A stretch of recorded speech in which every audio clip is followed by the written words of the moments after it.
Hi everybody, Adam here. Welcome back to our Lego room.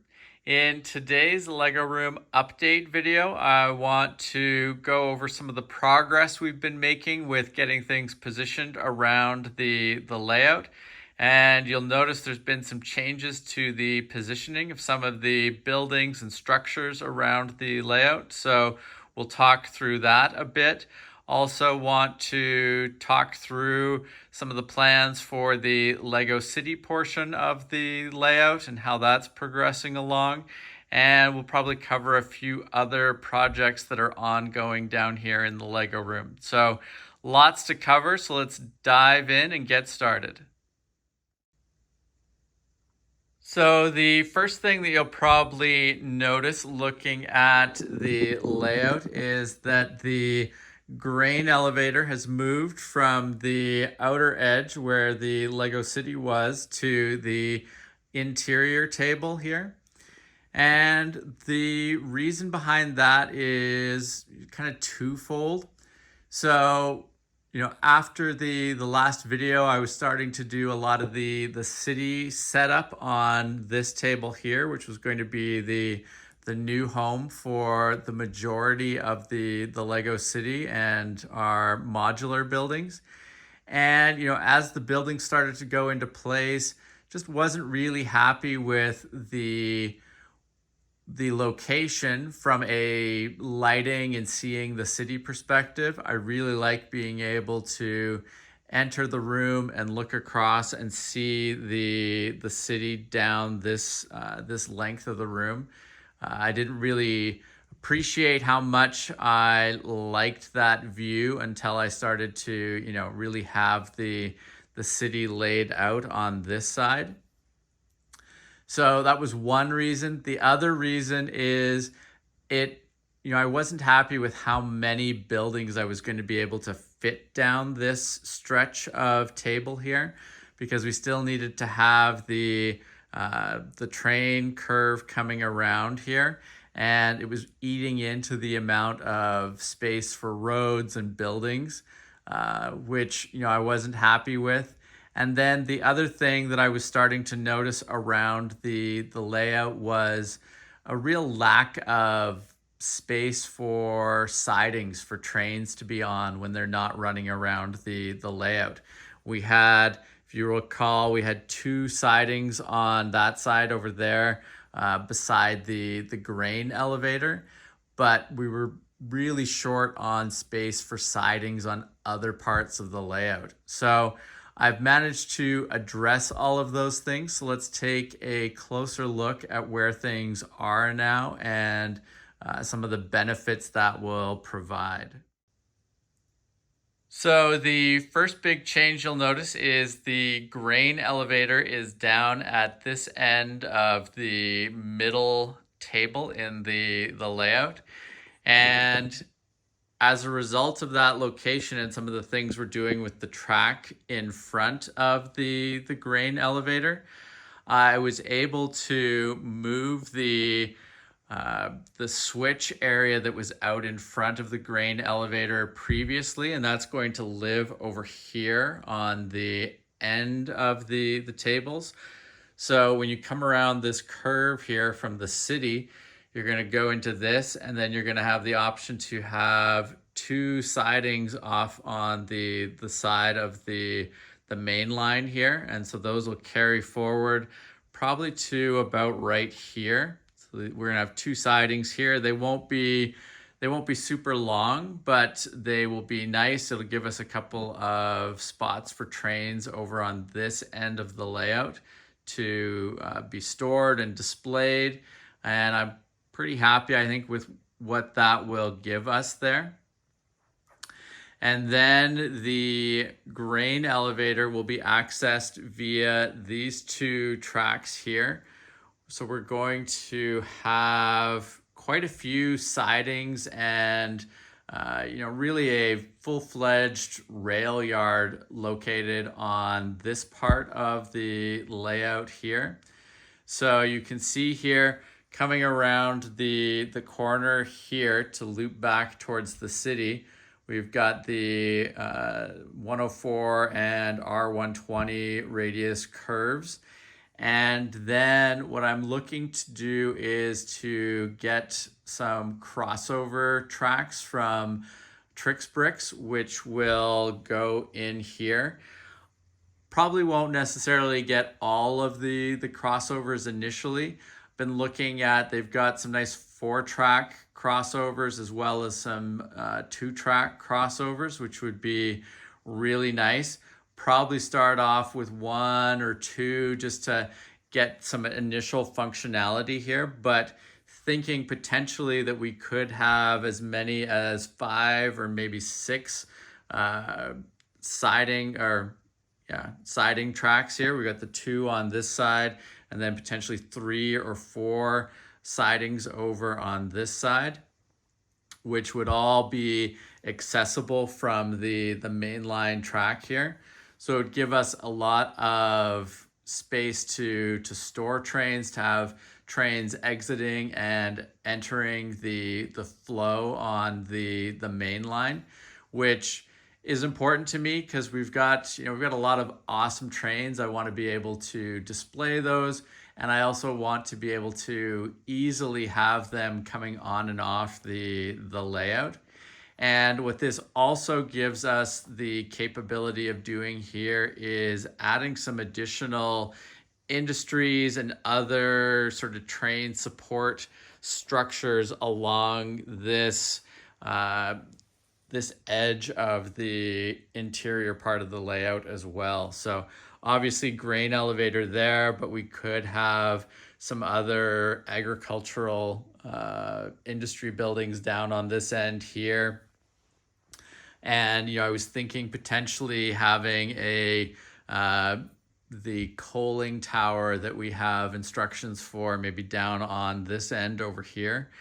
So really happy with the flexibility that this gives us here. We've got, this allows us, like I said, 5 or 6 sidings on this end here. We have the 2 sidings over by the wall on the other side of the grain elevator. So that is, we're up to 7 to 8 different siding tracks that we can access, and they're not all located in the main yard here, which I think will be really nice and give us a lot of flexibility around the layout. Now you'll notice over on this corner of the layout near the Acro Mills storage containers, a lot of work underway here to build up the Mills modules that will form the foundation of this end of the layout. So continuing to work there. And, I'm going to talk more about this as some of the parts come together here, but as I mentioned in my previous video, we're going to be extending out the table here by 2 or 3 base plates of width of, on the table surface. So we'll end up with, let's see, there's 1, 2, 3, 4, 5, 6, 7, 8, 9. So it'll be roughly 9 base plates by 2 base plates, or 9 base plates by 3 base plates of additional space that will be added over on that edge. So looking forward to that. That should be the fairgrounds over there. So the roller coasters, the Ferris wheel, etc. And planning on probably trying to get the Eiffel Tower and have it located in on this part of the layout here. So more conversations ahead on that as things come together, but that's kind of the plan for this edge of the layout here. I think it should be nice, and you'll notice I've moved the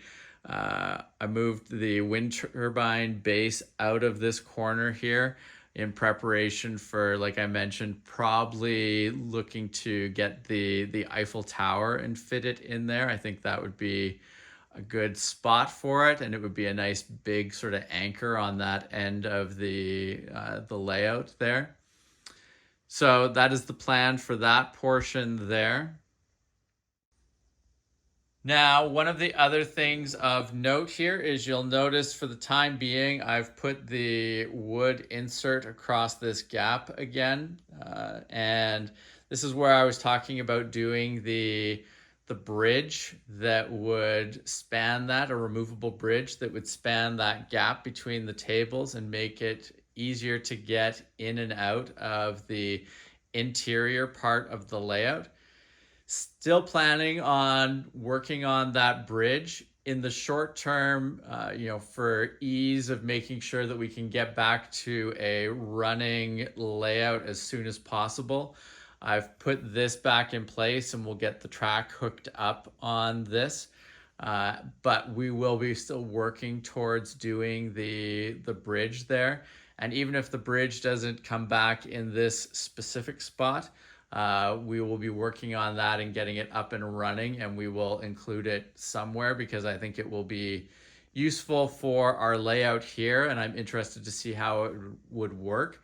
But I also want to have that as an option for train shows that we do in the future. So definitely still working towards that, but this gives us a definite path towards getting the layout functional and running again in a reasonable amount of time.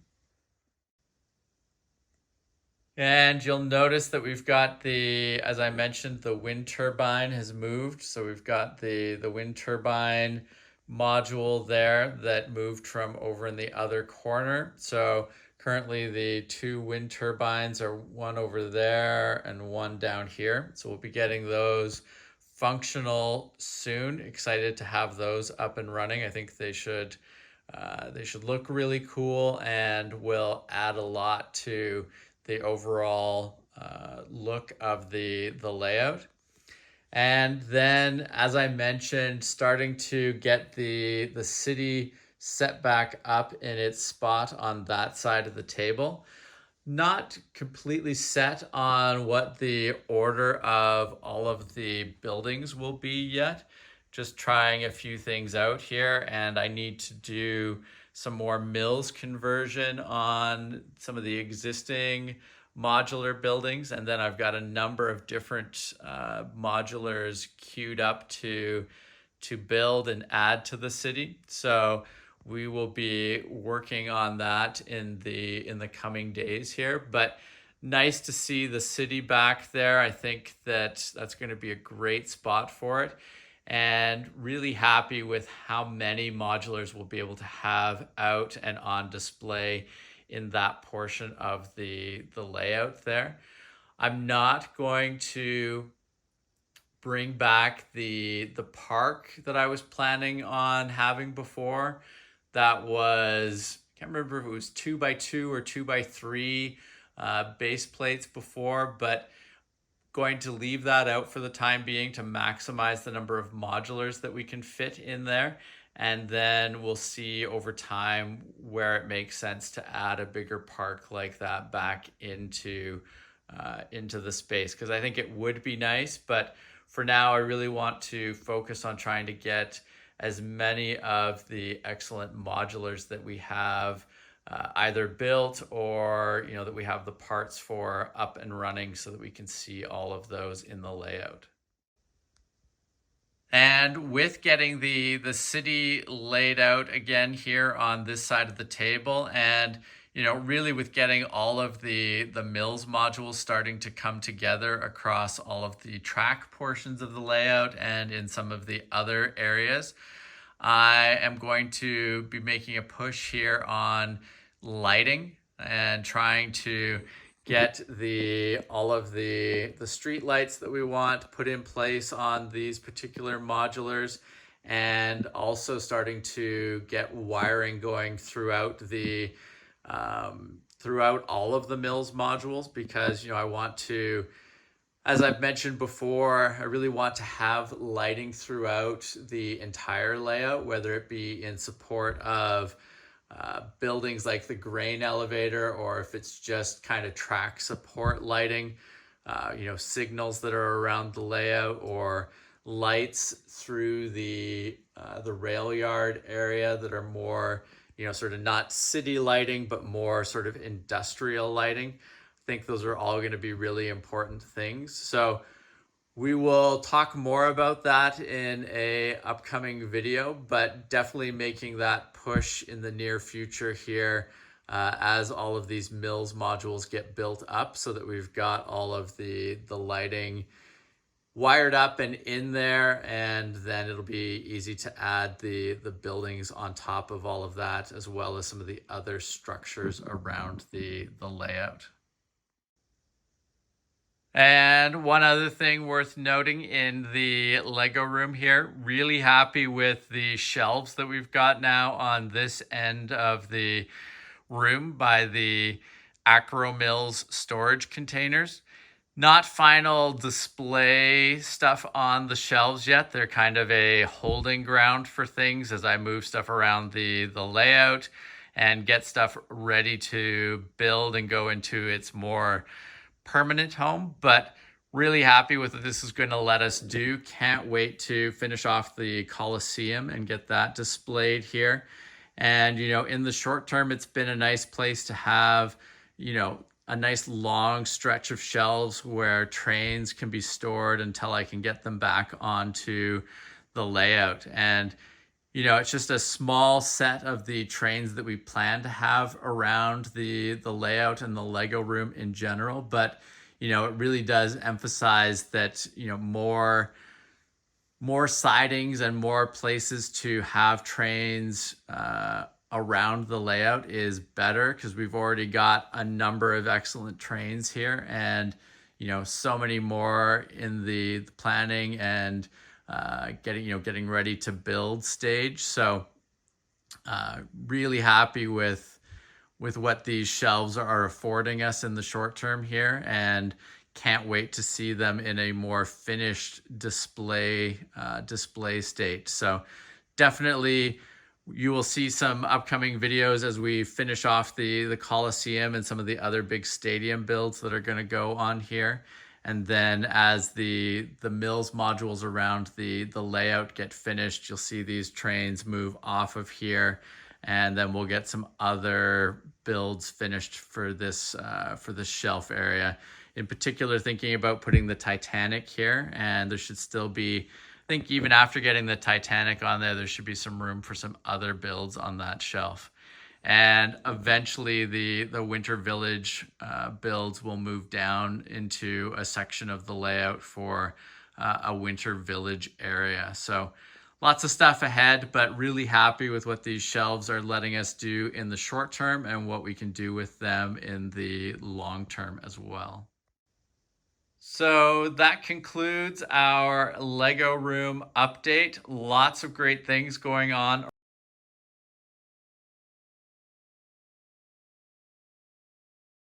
with the layout changes.